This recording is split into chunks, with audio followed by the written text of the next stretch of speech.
ከትናንትና በስቲያ በሃላባና ከምባታ መሰል ቆይታ አድርገን ነበር። ዛሬ ደግሞ በሀዲያና በስልጤ የጀመርነውን ገጠር የማሻገር የገጠሩን የአርሶ አደሩን ሕይወት የማዘመን ስራ ሞዴል ነው ያየነው። ባየነው ነገር ከፍተኛ ደስታ ተሰምቶናል። አስደማሚ ስራ ስለሆነ የእያንዳንዱ የአርሶ አደር ሕይወት በዚህ ደረጃ መቀየር ከቻለ ኢትዮጵያ የምግብ ሉዓላዊነት ለማረጋገጥ ከችግር ለመገላገል በብዙ መልኩ የምናነሳቸው ችግሮችን ለመፍታት ያግዛል። ለምሳሌ ኢትዮጵያ ውስጥ ቅንጨራ አለ ብለን እናገራለን። እዚህ ግን ጓሮ በቂ ፕሮቲን ነው ያለው። እንቁላል አለ፣ ማር አለ፣ ስጋ አለ፣ ዶሮ አለ፣ ፍራፍሬ አለ፣ ጎመን ሰላጣ አለ። ይሄን በልቶ ያደገ ሰው ሊቀነጭር አይችልም። ቅንጨራን በቀጥታ ሳይሆን በዚሁ ስራ ልንመልሰው እንችላለን። በጓሮ ይሄ ሁሉ ነገር ያለ ሰው ሊራብ አይችልም። በቀን 2-3 መብላት ጉዳዩ ሊሆን አይችልም። ረሃብንና ሉዓላዊነትን እዛው እያለን እንፈታለን። ለገበያም የሚያመችና የሚያውል ነገር አለው እና የተጀመረው ስራ በጣም አስደማሚና አስደናቂ ነው። ይሄንን ስራ እንዴት ማስፋት እንችላለን፣ እንዴት ማሳደግ እንችላለን የሚለው ጉዳይ ውይይትም ቁርጠኝነትም ይፈልጋል። ይሄን ማስፋት ከቻልን ነው በ2-3-4 ዓመት ማስፋት ከቻልን ኢትዮጵያ ውስጥ የምናስበውን ለውጥ ለማምጣት በእጅጉ የሚያግዝ ነው። ከሁሉ በላይ ግን አንድ አርሶ አደር ከከብት የተለየ ቤት ኖሮት ምግቡን የሚያመስልበት እንጨት ሳይቆርጥ ማብሰል መቻሉን ማየት ለኛ ለአርሶ አደር ቅርበት ያለን ሰዎች ትርጉሙ ብዙ ነው። የሀገራችን ሰዎች በዚህ ደረጃ ህይወታቸው ተቀይሮ ማየት እና እንደው ንግግሩን ኢንፎርማል ለማድረግ ምን አይነት ስሜት እንደተሰማችሁ ሪፍሌክት አድርጉና ከዚያ ቀጣይ ሚሽናችንን አቅጣጫ ሰጥተን እንቋጫለን ማለት ነው። ይሄ ኢንፎርማል ዲስከሽን ነው፣ ግን ደግሞ ሂስቶሪካል ዲስከሽን ነው። ዝም ብለን ኢንተርቪው ከምናደርግ በዚህ መንገድ ብንወያይ የበለጠ ጥሩ ይሆናል ብዬ ተስፋ አደርጋለሁ። በጣም አመሰግናለሁ ክቡር ጠቅላይ ሚኒስትር። እኔ ትናንት በስቲያም የሚያየነውን ዛሬ የሚያየነውን የገጠር ህብረተሰብ ህይወት ያኗኗር ዘይቤ ማሻሻያ ፕሮግራም የነገዋን ኢትዮጵያ ነው የሚያሳየኝ። አንድ ፕሮጀክት ብቻ አይደለም፣ የሆነ ሰፈር የመለወጥ ጉዳይ ብቻ አይደለም። ኢትዮጵያ ነገ ዜጎቿ የሚኖራቸው ያኗኗር ዘይቤ ለውጥ ነው በዚህ አሻግሬ የማየው። በጣም ባጠረ ጊዜ የተሰራ ነው።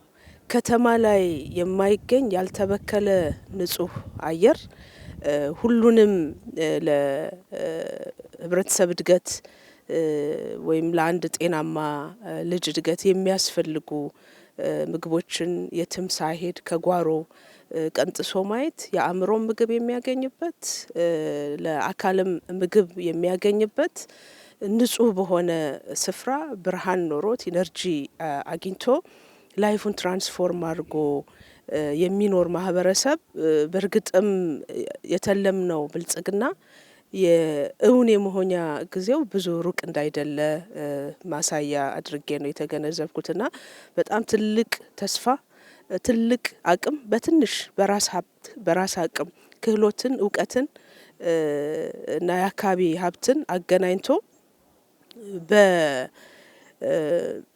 በልብ ማየት የሚችል የአመራር ዘይቤ በአይን ብቻ ሳይሆን መኖር ሲችል እንደዚህ አይነቱ ነገር እንዴት ባጠረ ጊዜ እውን መሆን እንደሚችል አብይ ማሳያ ነውና በእኔ እምነት በአጭር ጊዜ ሁሉም የህብረተሰብ ክፍል ካበረ ከተባበረ ኢትዮጵያን በአጭር ጊዜ የመቀየር ትልማችን እውን ይሆናል የሚል ተስፋም ጭምር የሰነኩበት። አመሰግናለሁ።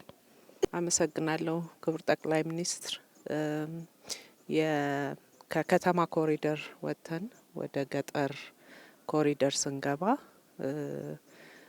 ማህበረሰቡን እንዴት ባለው አቅም ባለው በአካባቢ ሪሶርስ ማበልጸግ እንደሚቻል ሀገር የምትበለጽገው ቤተሰብ ሲበለጽግ ማህበረሰብም እንደዚሁ ነውና ይሄ ትልቅ ማሳያ ነው። የነበረ ግን ያላየ ነው እይታን የሚጠይቅ ጉዳይ ነውና ይሄ ኢኒሼቲቭ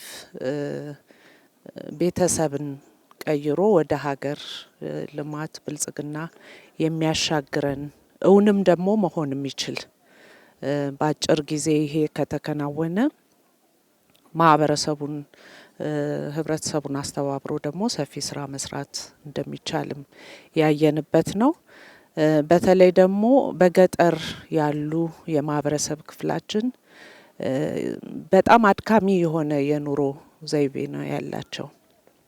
ይህንን የሚያቀልላቸው ሶላር ኢነርጂው፣ የባዮጋሱ በፊት እንደ ዌስት የሚጣሉ ነገሮች ጥቅም እንዳላቸውና በተለይ ደግሞ ለእናቶችና ለሴቶች በጣም አድካሚ የሆነውን እንጨት ለቅመው በጭስ በጣም ብዙ ጉዳት የሚደርስባቸውን በቀለል ባለ መንገድ ከተማ ውስጥ ያለውን የኑሮ ዘይቤ ማምጣት የተቻለበት ነውና ይሄ ትልቅ ጠቀሜታ አለው። ቤተሰብ ጤናማ እንዲሆን ከብት፣ ሰው ሁሉም አንድ ላይ ከሚኖርበት በዘመነ መንገድ በገጠርማ አካባቢ እንደዚህ አይነት የተሻለ ህይወት መኖር እንደሚቻል ጤንነቱ የተጠበቀ አእምሮ የታደሰ ማህበረሰብ ከህፃናትም ጀምሮ ሁሉንም ነገር የያዘ ስለሆነ የምግብ ዋስትናንም ከማረጋገጥ አኳያ ቀጣዩንም ትውልድ የመገንባት ስራ ነው ብዬ ነው ማምነውና በጣም እጅግ ተደስቻለሁ። አመሰግናለሁ። እሺ፣ አመሰግናለሁ። እኔ በዋናነት መናገር የምፈልገው የእይታ ላይ ያለውን ለውጥ ነው መናገር የምፈልገው። ኢኮኖሚ ለማሳደግ ጥረት ይደረግ ነበር፣ ግን ኢኮኖሚ ብቻውን ብልጽግና መሆን እንደማይችልና ሁለንተናዊ ብልጽግና፣ የማህበራዊ ብልጽግና፣ የሰው አናኗር ዘይቤው ራሱ መለወጥ እንዳለበት አሳይቶናል። በተለይ አሁን ብልጽግናችን እናረጋግጥ ሲባል ሰው ካኗኗሩ ከቤቱ መጀመር አለበት በሚል እየሰራ ያለው ነገር እጅግ በጣም የሚደንቅ ነው። ከዛ ባሻገር በግለሰብ አርሶ አደር ደረጃም የተሻለ ኢኮኖሚ ያላቸው አርሶ አደሮች አሉ። ነገር ግን ምን አይነት ቤት ውስጥ መኖር እንዳለባቸው አያውቁም። ምን አይነት መኝታ ላይ መተኛት እንዳለባቸው አያውቁም። የአካባቢ ጽዳታቸውን በሚፈለገው ቤታቸውን በሚፈለገው ልክ በንጽህና አያያዝ እንኳን አያውቁም፣ ኢኮኖሚ ያላቸውም ጭምር። ስለዚህ ኢኮኖሚ ያላቸው አርሶ አደሮችም የተሻለ ገቢ ያላቸው አርሶ አደሮችም የተሻለ ቤት ውስጥ መኖር እንዲችሉ፣ የተሻለ አካባቢ ውስጥ መኖር እንዲችሉ ትልቅ ለውጥ ያመጣ ነው።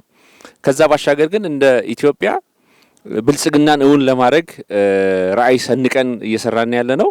ለዚህም ደግሞ ካሁኑ ከኢኮኖሚ ማሳደግ ጎን ለጎን አካባቢያችንንም ለመለወጥ አናኗራችን ለመለወጥ እየተደረገ ያለው ነገር እጅግ በጣም ትልቅ ነው።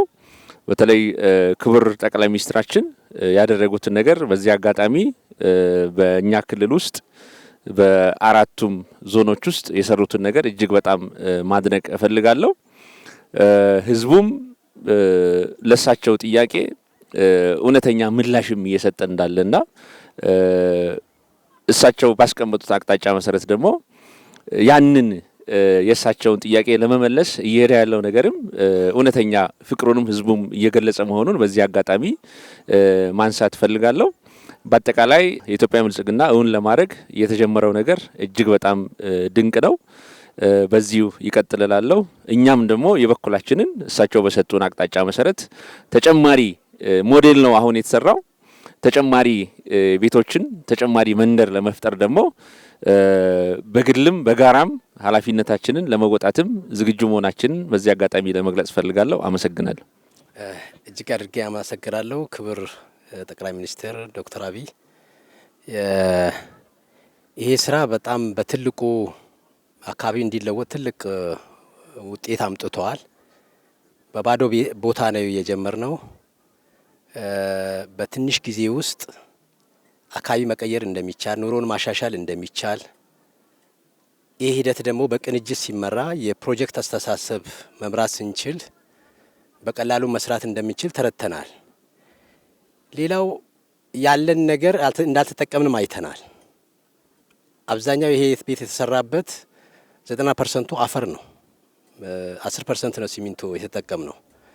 ስለዚህ በቀላል በአካባቢ ቁሳቁስ ዜጎቻችን የተሻለ ኑሮ መኖር የሚችሉበት ሁኔታ መፍጠር እንደምንችልም አይተናል። ስለዚህ ያለን አቅም አልተጠቀምንም የሚለው ወስደን አቅማችን እንድናይ አስችሎናል። በፉክክር መስራትም ውጤት እንዳለው አይተናል። ይህ ፕሮጀክት ሲመራ የአሰራር ሂደት ነበረው። ሂደቱን የሚከታተሉ ነበሩ፣ የሚቆጣጠሩ ነበሩ። ደረጃ እያወጡ የሚያሳውቅን የጽህፈት ቤቱም ነበረ፣ ፕሮጀክት ኮንሰልታንትም ነበረ። ስለዚህ አጠቃላይ ስራዎች በቅንጅት ሲሰሩ የቁጥጥር ስርዓት ሲኖራቸው የፉክክር ስርዓትም የትብብር ስርዓትም ሲኖራቸው ውጤት እንደሚያመጡም አይተናል። ይሄ ለዚህ አካባቢ ትልቅ ጸጋ ነው። ይሄን አይተን በቀጣይ ለመስራትም ዝግጁ ነን። ብዙ አርሶ አደሮችም ስልጠና ወስደዋል፣ ወጣቶች ስልጠና ወስደዋል። አሁን እኛ ማሽኑን ገዝተናል፣ ማምረቻውን የማሽኑን ገዝተናል፣ ዝግጅት አድርገናል። ስለዚህ በጠቅላይ ሚኒስትሩ መርሶ የተሰጠንንም ሀሳብ ከመነሻ ሞዴል እንደሆነ እንደምናሰፋው ውስጣችን ነበረ። ለዚህ በቂ ቅድመ ዝግጅት አድርገናል። የተጀመሩ መንገዶች ውጤታማ እንደሆኑ አይተናል። ይሄን አስቀጥለን እንቀጥላለን። እጅግ አድርጌ አመሰግናለሁ። አመሰግናለሁ። እኔም ሀሳብ መስጠት የምፈልገው በተለይ እይታው ላይ ነው። ያው በተለይ እኔ ፐርሰናሊ የሚደንቀኝ ከለውጡ በኋላ ብዙ አዳዲስ ነገሮች እየወረዱ ነው ያሉትና በሚወርዱ ጉዳዮች ደግሞ ያሉ ጉዳዮች ናቸው ማለት አሁን መሬቱን ብናይ ያለ ነው፣ ሰውን ብናይ ያለ ነው፣ አመራሩን ብናይ ያለ ነው። ግን አዳዲስ እንደዚህ አይነት አይዲያዎችን ክሬት አድርጎ ወደ አዲስ ነገር መለማመድ ላይ መግባት ላይ ብዙ ያዝ የሚያደርጉ ነገሮች ነበሩ። አሁን ግን ወዲያው አዳዲስ ነገሮች በተለይ ጠቅላይ ሚኒስትራችን አዳዲስ ነገሮችን ወደ ታች ያወርዳሉ። እታች ያለውም አካል ተከታይ የሆነ የመጣበት ሁኔታ ነው ያለውና ወዲያው ተቀብሎ ተግባራዊ ማድረጉ ላይ ትልቅ ለውጥ ነው እያየን ያለ ነው ማለት ነው።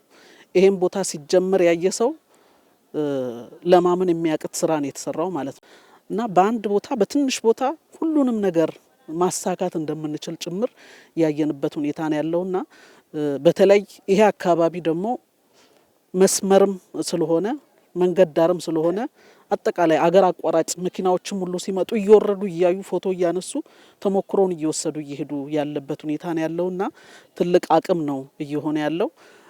እኛ አሁን ውስጣችን እየተነጋገርን ያለ ነው እንደ ክልልም እንዴት ነው ማስፋት ያለብን ይህን ጉዳይ ብለን ነው እያሰብን ያለ ነውና በጣም ነው እኔ ውስጤን የነካው። ትልቅ ስራ ነው የተሰራው።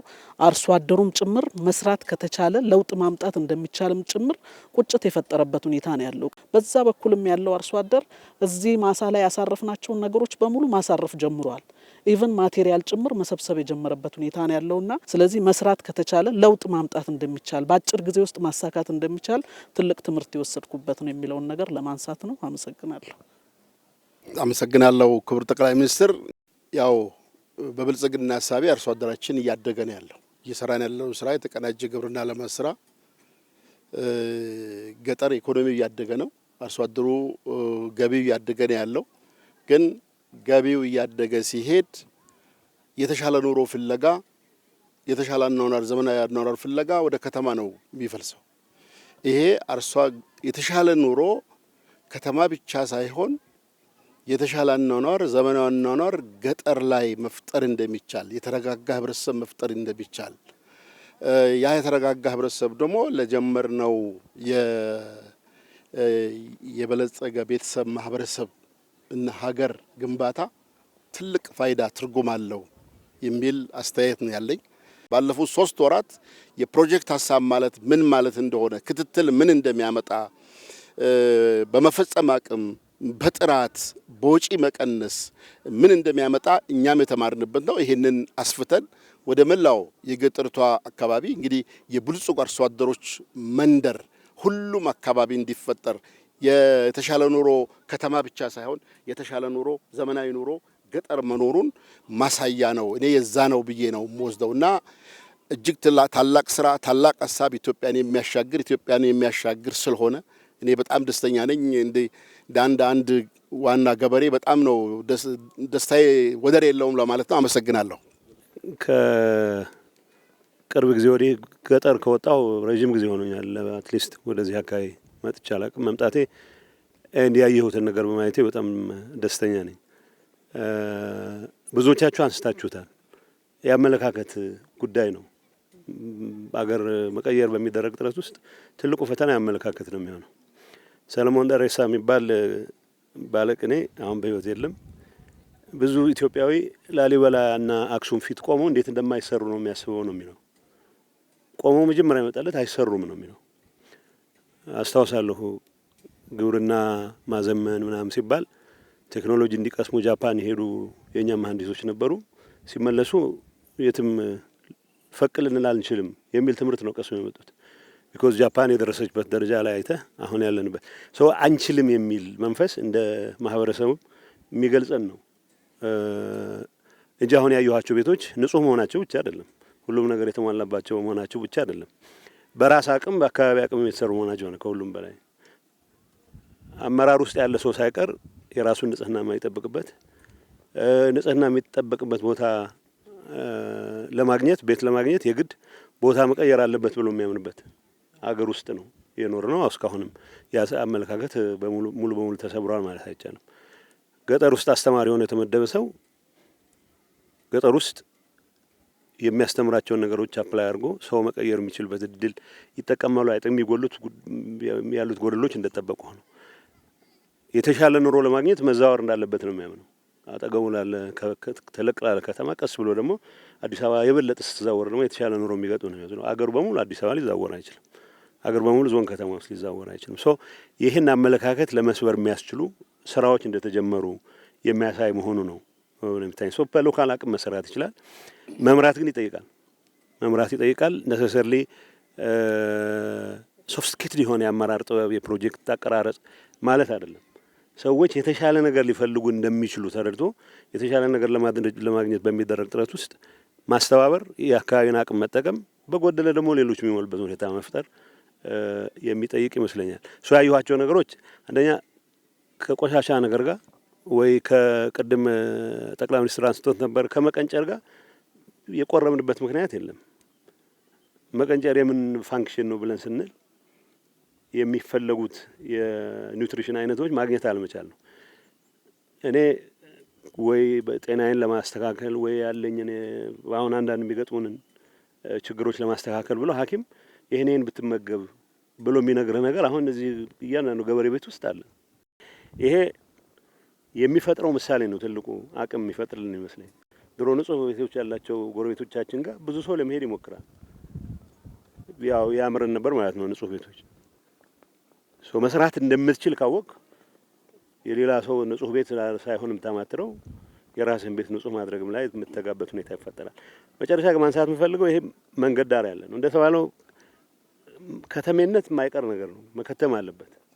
ከተሜነት ከአሜኒቲስ ማቅረብ ጋር ከሌሎች ከነዚህ ጋር ከተያያዙ ሌሎች ጉዳዮችም ጋር አቅርቦት ከማቅረብ ጋር አስተዳደር ጋር ተያይዞ ችግሮች ከመፍታት ጋር ከፍትህ ጋር ሁሉም ጋር የራሱ የሆነ ትልቅ አዎንታዊ ሚና ስላለው የማይቀር ጉዳይ ነው። ግን እዚህ ትልቅ አስፋልት እያለፈ አይ ትንሽ አጋጣሚዎች ለመጠቀም ተጠጋግቶ የሚሰሩ ሳይሆን አስቀድሞ ከተሜነት የማይቀር ከሆነ በታቀደ መልኩ ከተሜ የምትሆንበትን ሁኔታ ለማድረግም የሚያስችል እድል ይፈጥራል የሚል እምነት አለኝ። በራስ አቅም በሎካል አቅም እኔ አመራር በመኖሩ የተፈጠረ ብቻ ሳይሆን አመራሩም የበለጠ እንዲተጋ አቅም ይፈጥር ነው የሚል እምነት አለኝ። ሶ ሁለት ሉፕ ነው ያለው። አመራሩም አቅሙን ያሳርፍበታል። ይሄ መለወጥ ደግሞ ሌላው አመራር ላይ የሚሆን ኢቭን ይህን ነገር ኢኒሼት ያደረገው ኃይል የበለጠ እንዲነቃቃ የሚያስችል ጉልበት ይፈጥርለታል የሚል እምነት አለኝ። ለእኔ ሀገር እንደ ሀገር እንድትቀየር በሚደረገው ጥረት የሚጀመሩ ፕሮጀክቶች ኮስታቸው ምንም ይሁን ምን የወሰዱት ጊዜ ምንም ይሁን ምን ከዛ በኋላ የሚፈጥሩት ዳይናሚክስ ነው ሀገር የሚቀይረው። ለካ እንደዚህ ማድረግ ይቻላል የሚል በህብረተሰብ ዘንድ የሚፈጥረው ንቅናቄ ስለሆነ አይ ቲንክ እነኚህ ነገሮች ለማስፋት በእያንዳንዱ ቦታ መዞር አይጠበቅም። ይህን ኤግዛምፕል የወሰደ ሰው ኃላፊነት ወስዶ እንደዚህ አይነት የሚያምሩ ቦታዎች እንዲታዩ ለማድረግ የሚያስችል የራሱ ግዴታ መሆኑን አውቆ ያው በሀገር ማይኮራ ሰው የለም። ሚሊዮነር የሆነ ሰው ቢሊዮነር የሆነ ሰው የሆነ በዓል ሲኖር ወይ ወደ ስልጤ ይመጣል ወይ ወደ ሀዲያ ይመጣል የትም ሀገር ቢኖር። ሶ በሀገራችን መኩራት ካለብን በእኛ ምጽዋት የሚኖሩ ወላጆች እንዲኖሩን ሳይሆን ወላጆቻችን ራሳቸውን ችለው ያለ ምንም ስጋት ንጹህ መኝታ ውስጥ 2-3 ቀን ማሳለፍ የምንችልበት ሁኔታ መፍጠርም ራሱ ማገዝ እንዳለብን አውቀን በዛ መልኩ ብንንቀሳቀስ ይሄ አሁን የምናየውን በአነስተኛ ደረጃ የሚታዩትን ነገሮች በስፋት ማድረግ ማይቻልበት ምክንያት የለም። ንጹህ ነገር በበዛ ቁጥር ሰውም ቆንጨራን ለመሬት ለማልማት ካልሆነ በስተቀር እርስ በርስ ለመቀጣቀጥ አይጠቀምበትም እና ሰላም ለመፍጠር ለምናደርገው ጥረትም ትልቅ አስተዋጽኦ ያደርጋል የሚል እምነት አለኝ። ሞር ኢንፎርማል የምናደርገው ብዬ ነው። አክባሪ ይስጥልኝ። አመሰግናለሁ ክቡር ጠቅላይ ሚኒስትር በዚህ ፕሮግራም በመገኘቴ እኔም ደስታዬን ለመግለጽ ነው። ይሄ ያሳየን ነገር ቢኖር አንደኛው ነገን አምጥቶ ዛሬ እንደመኖር ማለት ነው። ወደፊት የምትኖር ኢትዮጵያ በለጸገች ሲባል ሊኖር የሚችለው ምን እንደሚሆን ካየ ነው ይሄን ይመስላል ማለት ነው። ነገን ዛሬ አምጥቶ መኖር መጀመር ነው። ያለንበት መሬት ቅድም ፋቴ እንዳለችው እዚሁ ያለ ነው። ብዙ ሰው ወይ ከተማ የተሻለ ገንዘብ ያለው ቤተሰብ አለው ወይ ደግሞ ካሽክሮፕ አለው። አሁንም ከዚህኛው በመጠን የሚበልጥ ቤት የሚሰራ ብዙ ሰው ነበረ ድሮም። ይሄ ለውጥ የሚያሳየን ያለው ግን አንድ የተሟላ ብልጽግና ማለት ምን የያዘ ሲሆን ነው። ከግብርናውም ከከተሜነቱም በቤት ውስጥ መኖር ካለበት ነገርም ያን አካቶ የያዘ ሰው ሲበለጽግ መኖር የሚችለው በዚህ መንገድ ይሆናል ማለት ነው። ብዙ ቦታ ቅድም እንደተባለው ከገጠር ወደ ከተማ ነው ሻለ ለህይወት ተብሎ የሚወሰደው። ግን አደጉ የሚባሉት ደግሞ ሀገሮች የተሻለ አቅም ያለው ሰው ከከተማ ወጣ ብሎ ፈንጠራ ያለ ቦታ ነው የነዚህ አይነት ቤት ሰርቶ መኖር የሚችለውና ያንን የብልጽግና የበለጸጉ ሰዎች የተሻለ አቅም ያላቸው ሰዎች ከከተማ ግርግር ወጣ ብለው በደንብ በልጸግ ያለ ህይወት ሲኖሩ ይሄን ነው የሚመስለው። በጤንነት ባካየ ነው ቆሻሻ የሚሆን የነበረ መጸዳጃ አሁን እናቶች ድሮ አይናቸው ጭምር እስኪጠፋ እሳት ለእንጨት ለቀማ ሄደው ሱንፍ ያሉ ይጥፉበት ከነበረው ብርሃን ሆኗል፣ ማብሰያ ሆኗል። ጉልበት ይቆጥባል፣ ጤንነት ይቆጥባል፣ ማዳበሪያ ይሆናል። መብራት በተሟላ መንገድ ያገኛሉ። በአጭር ቦታ ውስጥ ሁሉም በጎ የሚባሉ ለምግብነት የሚሆኑ ነገሮችን አንድ ቦታ ያስገኛል። ሁለተኛው አኗኗር ይቀይራል። ሰዎች አሁን በተበታተነ መንገድ ለእርሻ ማይመች፣ ወፍጮ ለማስገባት ማይመች፣ መንገድ ለመስራት ማይመች፣ ኤሌክትሪክ ለመዘርጋት ማይመች የነበረው በዚህ መንገድ ሰዎች ሲደረደሩ አንደኛ ለእርሻ የሚሆን ኩታ ገጠም ለማድረግ የሚያስችል የተሻለ እድል ይፈጠራል። ሁለተኛው በቀላሉ ሰርቪስ ያገኛሉ። ሶስተኛው ለመተጋገዝ የሚያስችል ማህበራዊ ህይወታቸው ይቀየራል። ስለዚህ የተሟላ ብልጽግና የሚባለውን ነገር በዚህ ናሙና ስላየ ነው። አቅም ደግሞ ያለው ሰው ይኖራል። ይሄ ደግሞ አሁን የተጀመረው የግብርና ሁሉም አይነቶች ተጨማሪ አቅም መፍጠሪያ ደግሞ መንገዶች ናቸው። በትንሽ መሬት በትንሽ ቦታ ማሩንም አሳውም ሊጨመርበት ይችላል። ፍራፍሬው እዛው ነው ያለው።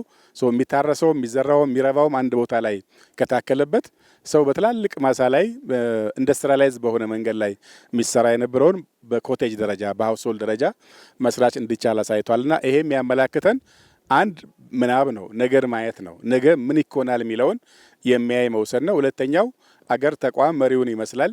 በዚህ ደረጃ የሚያምን ራሱ ሮጦ ተንቀሳቅሶ የሚያሰራ መሪ ስላለ የሚሆን ነው። የመሪውን ደግሞ ካየ በየቀበሌው ድረስ አመራር ነው ያለው። ይሄ አብነት ምን እንደሚሆን ካየን አቅሙ በየደረጃው አለ።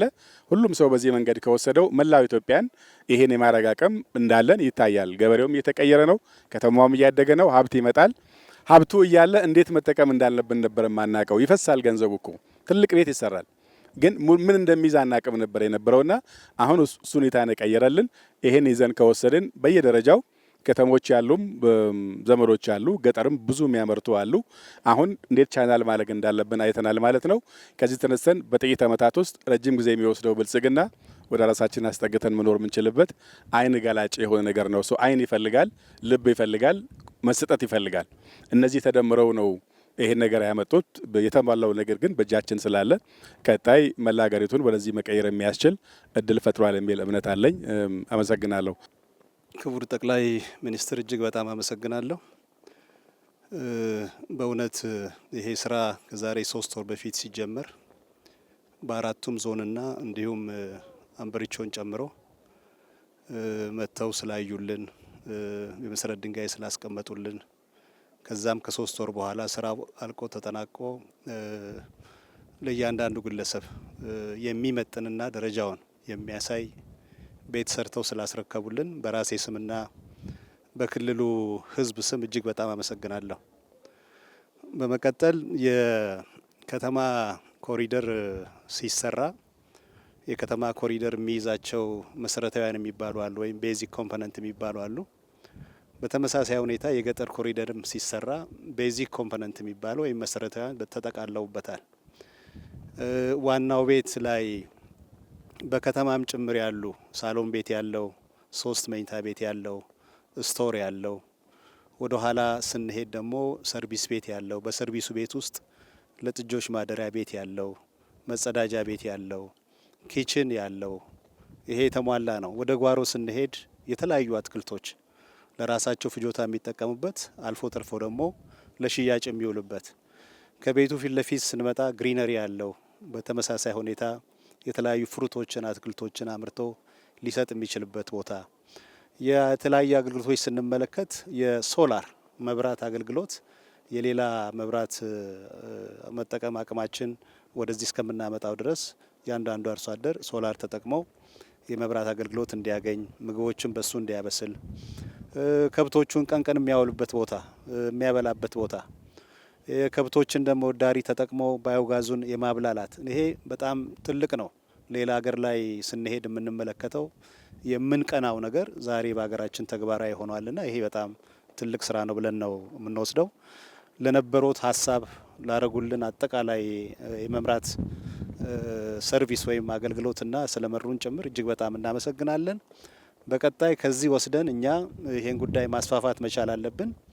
የከተማውን ሕዝብ ኑሮ ለመቀየር ያሰብናቸውን የተለያዩ ኢኒሼቲቮች ተግባራዊ በምናደርገው ልክ የገጠሩንም ሕዝብ በተመሳሳይ ሁኔታ ተረባርበን በአጭር ጊዜ በተሰጠን አሳይመንት መሰረት በቅርብ ጊዜ እነዚህም በመቶ ማባዛት በሺዎች ማባዛት የህብረተሰቡን አቅም ማስተባበር የአመራሩን አቅም ማስተባበር እና ሙሉ ጊዜያችንን በስራ ላይ እንደምናሳልፍ ቃል እየገባውሎት አሁን የጀመርናቸውን ስራዎች በተለያየ መንገድ ሳይሰሩ ለማደናቀፍ የሚሞክሩ አካላት ጊዜ የለንም፣ ጆሮአችንም ለነሱ አንሰጥም። ሙሉ ጊዜ 24 ሰዓት ህብረተሰቡንና አመራሬን ይዤ በስራ ላይ እንደማሳልፍ በዚህ አጋጣሚ ቃል እገባለታለሁ። አመሰግናለሁ። መልካም ውይይታችን በጣም ሸጋ ነበር። የተማማርንበት ሀሳብ የተለዋወጥንበት ለነገ ስራችንም ስንቅ የያዝንባቸው አንኳር ጉዳዮች የተነሱበት ነው። በጥቂት ጉዳዮች ላይ ብቻ ሪፍሌክት ለማድረግ ጌታቸው ካነሳው ሀሳብ ተነስቼ ትንሽ እሱ ያጎደለውን ላክልበት። ጌታቸው ምን አለ? ነገር ስናይ እንዴት እንደማይቻል ለመተንተን ነው የምናየው። እንደዚህ አይነት አደገኛ ባህል አለ። ውጭ ሀገርም ስንሄድ ርቀዋልና አይደረስባቸውም ብለን ለመማር መጣልና ያለው ትልቅ አባባል ነው። እሱ ላይ ግን ላክለው የምፈልገው ነገር አለኝ። የጌታቸው ሀሳብ ሙሉ እንዲሆን እንዴት እንደማይቻል ብቻ አይደለም ጌታቸው የምናየው፣ ከተቻለም ለመካድ ያለን ሙከራ ነው አደገኛ የሆነው። ለምሳሌ ከተማ ኮሪደር ስንሰራ በተደጋጋሚ አንስቼዋለሁ። ማን ዲዛይን አደረገላቸው? ማን ሰራላቸው? ገንዘቡ ከየት መጣ? ሌላ ሰው የሚፈልገው ላሊበላም ቢሆን ሲሄድ እንዴት እንደማይሰራ ማመን ብቻ ሳይሆን ኢትዮጵያ ያልሰራው ዲዛይኑን ከሌላ አገር ጋር ማያያዝ፣ አክሱምን ሲያ ከሌላ አገር ጋር ማያያዝ፣ የኑቢያን የኩሽን የአክሱምን ስልጣኔ የፑንትን ስልጣኔ የማያምንና የማይቀበል እሳቤ ነው ያለው። ቀደም ከሰለጠኑት ውስጥ ከቅድመ አክሱም የፑንት ስልጣኔ፣ የኩሽ ስልጣኔ፣ የኑቢያ ስልጣኔ ራሱ የአክሱም ስልጣኔ የነበረበት የዛጉዌ ስልጣኔ የነበረበት ሀገር አሁን ከዛ ያነሰ ስራ ሲሰራ ሲያይ ሌላ ባለቤት ፈላጊ እንጂ ይቻላል ብሎ አያስብም። ከተማ ላይ አይቼዋለሁ ይሄን ነገር። ማንኛውም ስራ ስንሰራ ማን ሰራላቸው ቱ ዘ ኤክስተንት ማን ጻፈላቸው ብሎም ያስባል። አንችልም አይቻልም ባዮች ነን። ተችሎ ስናይም የኛ አይደለም ብለን ባለቤት ፈላጊዎች ነን። እርግጠኛ ሆኜ የምነግራቸው ይህንን ቪዲዮ በርቀት የሚያዩ ሰዎች ሌላ ሀገር ሄደው ነው የቀረጹት ሊሉ ይችላሉ። ያለ ማመን አለ። ኢትዮጵያን እንችላለን እንበቃለን ብሎ ማመን ላይ ውስንነት አለና ጌታቸው ትክክል ነው። ግን ቢታከልበት ብዬ የማስበው እንዴት እንደማንችል ብቻ ሳይሆን ተችሎ ስናይ ደግሞ ለመቀበል ያለን መተናነቅና መቸገር በጣም ይገርመኛል። በሁሉ ስራዎቻችን እኔን ራሴ ማለት ነው ማን ዲዛይን አደረገልህ? ማን አገዘህ? ገንዘቡን ማን ሰጠህ ነው እንጂ ኢትዮጵያ ትችላለች ብሎ ትልቁም ትንሹም አያምንም። ይሄ ደግሞ የእሳቤ ስብራት በተግባር ቁም ነገር እንዳንሰራ ያደርገናል። እንችላለን፣ እኛም ማንችለው ነገር የለም። እንዳንችል ያደረገን የትኩረት የአቅጣጫ ስህተት ነው። እሱን ካስተካከል እንደሚቻል አይተናል። ማስፋትም እንዲሁ ይቻላል። ሁለተኛው ሬድዋን ያነሳው ክሪቲካል ነገር አለ። ለመከተም ከተሜነትን ለማስፋፋት ከወዲሁ አስበን መስራት አስፈላጊ ነው የሚባለው ጉዳይ ከተማ ላይ አንድ ችግር አለ። ሁላችሁም ታስተውሉ ከሆነ መተኛት አይቻልም።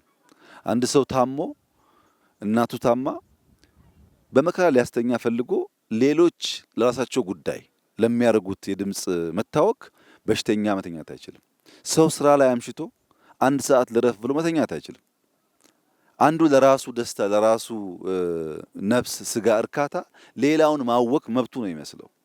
ይሄ በሁሉ ዓለም የሌለ ነገር ነው። እኛ ሰርጉ የኔ ነው፣ ግን ሌላ በሽተኛ ካላወቅኩ መንገድ ካልዘጋው ሰርግ አይመስለኝም። ለቅሶ የሞተብኝ ሰው እኔ ነኝ፣ መንገድ ካልዘጋው ሌላውን ካላወቅኩ አስፓልት ላይ ድንኳን ካላሰርኩ የኔ ለቅሶ የተከበረ አይመስለኝም። ዓለም እኔ ብቻ አይደለሁም። እምነትም ይሁን ለቅሶም ይሁን ሰርግም ይሁን የግል ጉዳይ እንጂ ሌላውን ሰው የሚያወቅ ከሆነ የሚረብሽ ከሆነ በማህበር የመኖር መሻታችን አደጋ ውስጥ ይገባል። የሰው ልጅ በምግብ ራሱን ለመቻል ነው መሰብሰብ የጀመረው። የስራ ክፍፍል እያደረገ እየከተመ እየዘመንን መንግስት የፈጠረው። ያን መንግስት የፈጠረበትን ትተን ወደ ኋላ ተመልሰን የአንደኛው ኑሮ ዘዬ የአንደኛው አኗኗር ጎረቤቱን የሚያውክ እየሆነ ሲሄድ ሄዶ እድሜ የሚያሳጥር ብስጭትን የሚያበዛ በብስጭት በሽተኛ የሚያደርግ ነገር መፈጠሩ አይቀርም። አሁን ይህን ተመልከቱ። መንገዱ እዛ ማዶ ነው ያለው። 30-40 ሜትር ራቅ ብሎ ቤት ሲሰራ ይህ ሃይዌይ ነው። በየጊዜው ከሆሳና አዲስ አበባ ከአዲስ አበባ ወራቤ መኪና ይንቀሳቀሳል። መንቀሳቀስ አንከለክልም። ስራ ነው፣ ህይወት ነው። እኛ ራቅ ካላልን ግን መኪና ባለፈ ቁጥር መተኛት አንችልም ማለት ነው። እንረበሻለን። የሚረበሽ ሰው እንቅልፉ የተረበሸ ሰው ደግሞ ነገ ፕሮዳክቲቭ መሆን አይችልም። እና ራቅ ማለቱ ነገ ለመከተም ብቻ አለ። መንገዱን እናስፋ ብንል አናፈርስም፣ ሀብት አናወድምም ማለት ነው። ከመንገድ ባሻገር ዛሬም ደግሞ ቤቱን አራቅ ነው እንጂ አይሰራበትም ማለት አይደለም። መሬቱ የጎመን ቃሪያ፣ ሰላጣ ይሰራበታል። ይህንን የኑሮ ዘዬ መማር በብዙ መልኩ ለኢትዮጵያውያን የሚገባ እና የሚያስፈልግ እንደሆነ ይሰማኛል። ሶስተኛው በተለይ የክልላችን ርዕሰ መስተዳድር የዞናችንም አስተዳዳሪ መገንዘብ ያለባቸው ጉዳይ በቅርቡ መንግስት ከ1.5 ሚሊዮን ያላነሱ ቤቶች በሚቀጥሉት ዓመታት ገነባለሁ ብሏል። ይሄ ማለት አዲስ አበባ ላይ የሚገነባ አይደለም፣ የእናንተን ስራ ጨምሮ ነው። በየቀበሌው በየሰፈሩ የምንሰራቸው ቤቶች ናቸው ተደምረው በሀገር ደረጃ ያንን ውጤት የሚያመጡት። እኛ ከዛ በላይ ነው እቅዳችን፣ ግን የተጋነነ ቁጥር ተናግረን ሳንተገብር እንዳንቀርን ብለን የቀነስ ነው። እያንዳንዱ ቀበሌ ወረዳ በዚህ መልክ ስራውን ከሰራ ካለንም ጥርጥር ባነሰ ጊዜ ያንን ቤት ልናሳካ እንችላለን። ሰምታችሁ ይሆናል የስሪዲ የቤት አገነባብ ቴክኖሎጂ ወደ ኢትዮጵያ እያመጣን ነው። ቤት እንደ ፋብሪካ የሚሰሩ ፋብሪካዎች እያመጣን ነው። በቀን አንድ ቤት ሁለት ቤት መጨረስ የሚችሉ ፋብሪካዎች እያመጣን ነው። ብረት ገጣጥሞ ቤት የሚሰሩ ፋብሪካዎች እያመጣን ነው። እነዚያ ፋብሪካዎች ግን አንድ ሰፈር ሳይሆን በየመንደሩ መኖር አለባቸው። ከፍተኛ የቤት ችግር ስላለብን በስቶ ጸዳ ያለና የዜጎቻችን ኑሮ የሚያዘምን ቤቶች ማብዛት ይኖርብናል። ከዚህ አንጻር ቅድም ከዞኑ አስተዳደር ጋር ስነጋገር ከወረዳ ጀምሮ 80 የሚጠጉ ተመራጮች አሉ ብሎኛል። በወረዳ በዞን በክልል ምክር ቤት በፌዴራል ምክር ቤት የሚወዳደሩ 80 ገደማ በስልጤ ዞን ብቻ አሉ ብሎኛል። እኔ ለስልጤ ወንድምና እህቶቼ ማሳሰብ የምፈልገው ነገር እነዚህ 80 ሰዎች ቢያንስ 10 ቤት ካልገነቡ በሚቀጥለው ምርጫ አትምረጧቸው ነው። ያልሰራ ሰው መመረጥ የለበትም። ዝም ብሎ እያወራ ምርጫ የሚባል ነገር የለም። ጊዜ ያላችሁ አሁን 3 ወር ነው እኛ የሰራ ነው። እናንተ 6 ወር 7 ወር አላችሁ፣ 8 ወር አላችሁ። ከዚያ በላይ ማድረግ ትችላላችሁ። ያ ሲሆን ደረታችንን ነፍተን ሰራንል ብለን ነው እኛ ወደ ምርጫ የምንቀርበው እንጂ ገና ተስፋ እየሰጠን ከመረጥከኝ በኋላ እናደርግልሃለን እያልን ከሆነ መቼም ልንለወጥ አንችልም። እና እያንዳንዱ ሰው በዚህ አግባብ ሚናውን የሚወጣ ከሆነ ምን አይነት ከባቢ ልንፈጥር እንደምንችል አስቡት። ሁለተኛ ሰሞኑን በየዋህነት በስህተት አላባና ከምባታ ላይ መቶ ቤት ስሩ ብያቸው ነበር። ካለማወቅ ነው፣ ይቅርታ ይደረግልኝ። ስልጤና ሀዲያ ግን ያ ቁጥር አይሰራም። ሁለት መልክ እንስጠው። አንደኛው በስልጤ አካባቢ የተወለዱ አመራሮች በየትኛውም ደረጃ ያሉ አመራሮች ቅድም ባልኩት መሰረት ለምሳሌ 80ዎቹ 10 ከሰሩ 800 ሆነ ማለት ነው። እያንዳንዱ ዞን ሚኒመም 1000 ቤት ካልሰራ እኔ ወደዚህ አልመጣም ተመልሼ። 1000 ቤት ትችላላችሁ ሰርታችሁ ጥሩ እንመጣለን። ስንመጣ ግን በሁለት መንገድ ነው የምመጣው። አንደኛው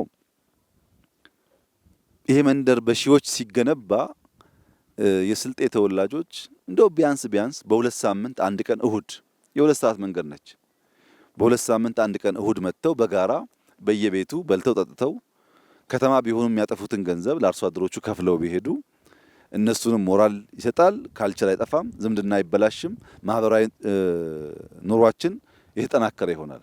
ሌሎች ደግሞ የስልጤ ተወላጅ አሁን ደግሞ በወር አንዴ በ3 ወር አንዴ አንድ ቀን እሁድ ከሬድዋን ጋር ከሙፈሪያት ጋር ከኡስማን ጋር ጠዋት ነድተው መጥተው ክትፎ አለ አይብ አለ በጣም ብዙ ነገር አለ እዚህ በልተው ጠጥተው ሀገር አይተው ቢሄዱ መዝናኛም ነው። ሀገራዊ ትስስሩን የሚፈጠር ነገር ነው። እንግዲህ የሚያሳዝነው ነገር ከበደ ታሟል ከተባለ ለማዋጣት ሩጫችን አስቡት። እንዳይታመም ኑሮውን ጤነኛ ለማድረግ ግን መስራት እንችላለን። ሽንት ቤት ካለው ከከብት ጋር የማይኖር ከሆነ ንጹህ ውሃ ካለው መብራት ካለው ሰውየው እንዳይታመም ማድረግ ስንችል ታሟል ብለን ብር እናዋጣለን። በተለይ በውጭ የሚኖሩ ዜጎቻችን ከበደ ሞተ ሲባል አስክሬን ለመላክ ብር ይዋጣል። ሳይሞት ነው ማገዝ፣ ሳይሞት ነው መደገፍ። ለአስክሬን ከምናዋጣ ለበሽተኛ ከምናዋጣ አሁን ብንሰራው ያንን ነገር እንቀንሰዋለን። ሶስተኛ ሰርግ። የኢትዮጵያ ሰርግ የውድድር የታይታ ሆኗል። የኢትዮጵያ ሀዘንና ለቅሶ ቤት የታይታ ለቅሶ ቤት እኮ ሰርግ ነው። ቁርጥ የሚበላበት ነው። ቢራ የሚጠጣበት ነው። ምን ያደርግልናል? በለቅሶና በሰርግ እንደዛ ከምናባክን ሀብታችንን እነዚህ ምስኪኖች በማገዝ ታቸውን በመቀየር ብንጠቀምበት እና ዜጎች መለወጥ እንችላለን ብለው አምነው የገንዘብ ብክነታቸውን ትክክለኛ ቦታ ላይ ቢያውሉ ባጠረ ጊዜ ውስጥ መቀየር እንችላለን። እኛ የከተማ ኮሪደር ስንል እርግጠኞች ነበርን እንደሚቀየር። ሳናስብበት ዘለን የገባንበት ጉዳይ አይደለም። ብዙ መክረን ከወረዳ በላይ ያሉ ሰዎች አሰልጥነን በጉዳዩ ተወያይተን ሀብት የምናገኝበትን መንገድ አስበን ከተማ ጀመርን። አሁን ይሄ ስራ ሲጀመር ድንገት የመጣን የሚመስለው ሰው አለ። ድንገት አልመጣንም። ከተማ ስንሰራ ምልክቶች አየን። ከተማ እያማረ ሲሄድ ዜጎች ከገጠር ወደ ከተማ መፍለስ አበዙ። ከተሞች ያላቸው ሀብት ውሃው፣ መብራቱ ለሚፈልሰው ሰው በቂ አይደለም። ተመልሶ ድሮ የምናውቀው ነገር ሊፈጠር ነው። በየቦታው ዝመናን ካላመጣን በቀር በከተማ የምናደርገው ስራ ይበላሻል የሚል ስጋት ነበረን። ስናጠና ዲዛይን ስናሰራ ቆየን። ዋናው ጭቅጭቃችን የነበረው ከስራው በፊት አንደኛ ከ3 ወር ባነሰ ያልቃል ወይ ነው። ሁለተኛ አብዛኛው ማቴሪያል ሎካል ይሆናል ወይ? ከሆነ ቦታ መተን ብንሰራው አይቀጥልም። እንዳያችሁት ነው ጭቃው 90% አፈሩ ሁሉም ቦታ የሚሰራው ሎካል ነው። የሀዲያውም ሀዲያ ነው፣ የከምባታውም ከምባታ ነው፣ የሀላባውም ሀላባ ነው። ሌሎች ክልሎችም ካለ እንደዚሁ እዚህም ስልጤ ያየ ነው እንደዚያ ነው። ሎካል ማቴሪያል ተጠቅመን ወጣቶች አሰልጥነን ይህንን ቤት የምንሰራ ከሆነ ስራ እንፈጥራለን፣ የጸዳ ኑሮ ዘዬ እንከተላለን፣ የሰው ፍልሰት እንቀንሳለን። እኔ እርግጠኛ ሆኜ የምነግራችሁ በገጠር እንደዚህ አይነት ህይወት ካለ ብዙ ሰው ከተማ የሚመኝ አይመስለኝም። በተለይ መንገድ ኖሮ በቀላሉ መጓዝ የምንችል ከሆነ ሰው ምን ያደርጋል ከተማ ውስጥ? ከተማ እኮ ቆሻሻ ነው ብዙ ነገር፣ አየሩም ድምጹም አያስተኛም፣ ረባሽ ነው። እዚህ ይሻላል እና ይህንን ነገር ማስፋት የፖለቲካ ስራ አናድርገው። እኛ የተሰጠን ሲዝን ለቁም ነገር ነው። ይህንን ቁም ነገር የህዝባችንን ኑሮ ቀይረን እያንዳንዱን ሃውስሆልድ ቀይረን ካላየን በቀር ትርጉም የለውም። ሌሎች ደግሞ ላልተገባ ዓላማ ጊዜና ሀብታቸውን ለሚያጠፉ ወንድምና እህቶቻችን ያለኝ መልእክት እውነት ለመናገር ጀግና ኢትዮጵያ ውስጥ ትርጉም ብልሽት አለው። ጀግና ማለት ክላሽ አንግቦ መሄድ አይደለም። ጀግና ማለት የአንድን አሮጊት ቤት የሚሰራ ማለት ነው። ክላሽ ማንገብ የሚያስፈልግባቸው ቦታዎች፣ ሁኔታዎች፣ ሙያዎች ይኖራሉ። አብዛኛው ማህበረሰብ ግን ክላሽ ከሚያነግብ የድሃን ቤት ቢቀይር ይሻላል እና ጀግንነታችን ሀገር በማልማት ሀገር በመቀየር ህዝብ በመቀየር ብናደርገው እኛ ለማኞች ልንሆን አይገባም። እንደዚህ ያለ ለም የሚያምር ሀገር ያለን ሰዎች ሆነን ለማኝ መሆናችን ያሳዝነኛል። አሁን በቅርቡ ከልመና ነፃ ለመውጣት ስራ ጀምረናል። ህዝብ አወያይተን ታውቃላችሁ። ወደ 7-8 ክልሎች ጨርሰዋል። ማወጅ ይፈልጋሉ፣ ግን ያልጨረሱ ሰዎች አሉ። ለምን ያልጨረሱም? የተፈናቀሉ ዜጎች አሉ። ያ የተፈናቀለው ዜጋ ቤቱ ገብቶ ቤቱ እንዲገባ አድርገን እንዲህ አድርገን ሰርተንለት ህይወቱን ብንቀይር ኢትዮጵያ ባጠረ ጊዜ ውስጥ የማንንም ስንዴ ማትለምን መሆን ትችላለች። ሰው አፈናቅሎ ማፈን ፖለቲካ ሆነ ኢትዮጵያ ውስጥ። ሰው ቤቱ ቀየው እንዳይመለስ ፖለቲካ፣ ክላሽ መያዝ፣ መሰልጠን፣ ማደግ፣ መጀገን ሆነ፣ መበላላት፣ መጀገን ሆነ። እንዴት ሎ መሬቱ ይልማ ታዲያ? እና ከዚህ ወጥተን በሀገር ደረጃ የሚጨበጥ ለውጥ ብናመጣ ቢያንስ ልጆቻችን ከስደት፣ ከችግር፣ ከእርዛት፣ ከጦርነት ተላቀው በሰላም ደስተኛ ህይወት እንዲኖሩ ስለሚያደርጋቸው እኔ ለእናንተ እዚህ ላላችሁ ሰዎች ያለኝ መልእክት እንግዲህ 3 ወር የተባለው እኛ መምጣት ስላልቻል ነው እንጂ ከወር በፊት አልቋል ስራው። በነበረው ፕሮግራም የተጨናነቅ ነው። 2 ወር 3 ወር ውስጥ እንደዚህ ያለ መንደር መስራት ይቻላል። ይህንን የስልጤ ዞን አመራሮች፣ የሀዲያ ዞን አመራሮች በሺዎች ደቡብ አፍሪካ ብትሄዱ በጣም በርካታ ዲያስፖራ ሀዲያ አለ። ለዚህ 2-3 ቤት መስራት ለነሱ ከባድ አይደለም። ሁሉ ባይችሉ የሚችሉ ብዙ ናቸው። ስልጤም እንደዚሁ ነው። በከተማ በጣም ንግድ የሚወዱ ገንዘብ የሚሰሩ ዜጎች አሉበት እና ለማህበረሰባችን ቁም ነገር ሰርተን የሚጨበጥ የሚታይ ነገር ጥል ለማለፍ የሚያግዝ ስለሆነ እንረባረብ፣ እንስራ ነው። ካልሰራን በቀር ሀገር አይለወጥም። ዝም ብሎ አሁን ያለው የምኞት እንትን አይሰራም። መስራት ይፈልጋል። አንደኛ ማመን ይፈልጋል። እችላለሁ ብሎ ማመን ይፈልጋል። እበለጽጋለሁ ብሎ ማመን ይፈልጋል። ማመን ብቻውን ግን በቂ አይደለም። መስራት ይፈልጋል። ያኔ ፈጣሪም ያግዛል፣ ሰውም ያግዛል። እዚህ ይህንን ስራ የተማሩ ሰዎች የዚህኛውን ሰውዬ ቤት ለመቀየር ምንም ችግር የለባቸው ማለት ነው እና የዞናችን አስተዳዳሪ 1000 ቤት በአንድ ወር ከጨረስክ በአንድ ወር እንመጣለን፣ በ2 ወር ከጨረስክ በ2 ወር እንመጣለን፣ በ6 ከጨረስክ በ6 እንመጣለን። እኛ ግን ስራው ሳይሰራ ዳግም የምንወደውን የስልጤ ህዝብ የምናይበት እድል የለም ማለት ነው። ካልሰሩ ሰዎች ጋራ ጊዜ አናባክንም። ሁለተኛ ውድድር ያስፈልጋል። እንዴት ስልጤ ከሀዲያ ያንሳል? እንዴት? በክላሽ እኮ አይደለም፣ በቤት ግንባታ። እንዴት ሀዲያ ከከምባታ ያንሳል? እንዴት ከምባታ ከሀላባ ያንሳል? ውድድር የሚያስፈልገን ሀገራችን በመለወጥ ነው። የተለወጠ ስልጤ ካለ እንኳን ሀገሬው ሰው የውጭ መጥቶ ትምህርት ይወስዳል። ውድድሩ መሆን ያለበት በልማት ነው፣ በስራ ሁሉም ክልል ባለው አቅም ተዘርግቶ የዜጎቹን ህይወት የሚቀይር ከሆነ ካለምንም ጥርጥር የበለጸገች ኢትዮጵያ ማየት እንችላለን። እንተባበር፣ እንስራ፣ እንደመር፣ ወደ ውጤት ራሳችንን እናዘጋጅ። አንችልም የሚለውን የተሰበረ ሀሳብ እንስበር። ኢትዮጵያን እንችላለን። ድሮም ችለን አሳይተናል። አሁንም ችለን ማሳየት እንችላለን። ዛሬ ባየሁት ነገር በጣም ተደስቻለሁ። የምጠብቀው ነገር ነው። ግን በማዕከላዊ ክልል በ4ቱ ዞኖች የተሰሩ ሳምፕል ስራዎች በመላው ክልሉ ተስፋፍቶ ለውጤት እንዲበቁ የክልላችን ርዕሰ መስተዳድር ሌላ ስራ የለህም፣ የአርሶ አደር ህይወት መቀየር ነው። እጅግ አድርጌ አመሰግናለሁ።